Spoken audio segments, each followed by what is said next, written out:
Graça e paz, boa noite. Deus abençoe a cada um que vai ouvir esse vídeo, em nome de Jesus.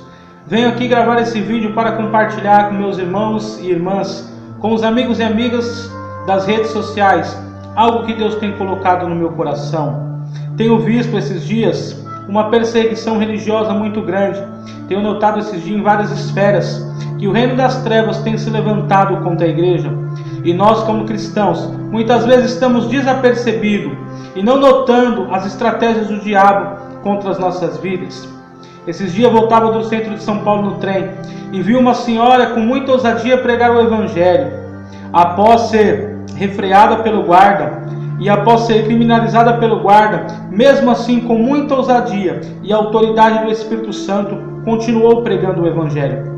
Alguns minutos depois, mesmo depois de ser repreendida pelo guarda e não ter parado de pregar o evangelho, ela continuou pregando com ousadia. Alguns minutos depois, uma policial feminina veio e a repreendeu, dizendo que ela não podia pregar em lugar público. Ela, novamente, cheia de ousadia e autoridade do Espírito Santo, continuou pregando o evangelho naquele trem e ainda profetizou sobre a vida daquela policial, dizendo que aquela policial feminina devia orar pela família dela e devia orar pela conversão dela e dos seus. Sei que muitos vão me criticar e dizer, mas Paulo disse que nós devemos honrar todas as autoridades constituídas, pois toda autoridade constituída provém de Deus. Porém, eu faço uma pergunta para você, meu irmão e minha irmã. Nós temos que honrar mais aquilo que os homens falam, ou temos que honrar a palavra de Deus? Porque quando alguns discípulos, João, Pedro e Tiago, eles foram presos e eles foram espancados e acusados de pregar o nome desse Jesus. Primeira vez eles foram repreendidos e ainda mesmo assim não deixaram de pregar o evangelho. A segunda vez, além de repreendidos, foram presos e açoitados. E é interessante que a liderança farisaica disse aos discípulos: nós já não falamos para vocês que não queremos que vocês preguem no nome desse Jesus? Mas ele, cheio do Espírito Santo, de autoridade e ousadia, disse: carece que obedeçamos aos homens ou ao Senhor. Chega um momento na nossa vida que temos a escolher: ou obedecemos aos homens ou obedecemos ao Senhor. Essa sociedade pós-moderna, meus amados, quer colocar limite na nossa fé. Essa sociedade pós-moderna quer colocar limite nas nossas falas, no nosso comportamento. Eles querem nos controlar, o que falamos e o que pensamos. Vemos muitos governos de esquerda, com as suas ideologias, que é contra os princípios cristãos e bíblicos, se levantando contra a nossa fé. Esses dias vi uma deputada e uma comissão no Congresso Nacional Brasileiro, dizendo que nunca viu um cristão sofrer perseguição. Quantos cristãos morrem no Oriente Médio? Quantos cristãos têm morrido na Coreia do Norte? Quantos cristãos têm morrido em alguns países da África? Aqui mesmo no Brasil, vemos esses dias um rapaz no estado de Minas Gerais que matou a namorada e depois entrou dentro da sua igreja, a Igreja Batista Shalom, e também matou o pai do pastor e alguns irmãos.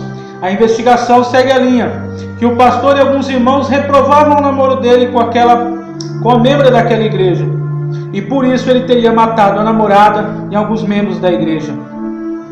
Vemos o pecado sendo espalhado no meio da sociedade. Vemos os governos de esquerda querendo sancionar e aprovar leis que vão contra os princípios da igreja, que vão contra os princípios bíblicos e cristãos, querendo liberar o aborto, casamento homoafetivo, querendo tirar da Bíblia Sagrada as partes que diz que o homossexualismo é pecado. E o que eu e você como igreja, o que eu e você como cristãos temos feito em meio a tudo isso?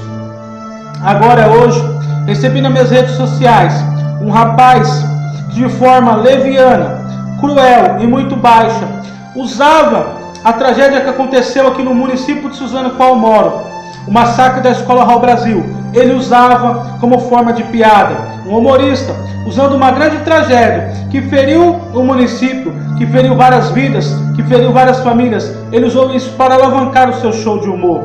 Como a Bíblia diz, no final dos tempos o amor de muitos se esfriariam. Satanás tem se levantado, o reino das trevas tem se levantado, e a igreja muitas vezes está desapercebida.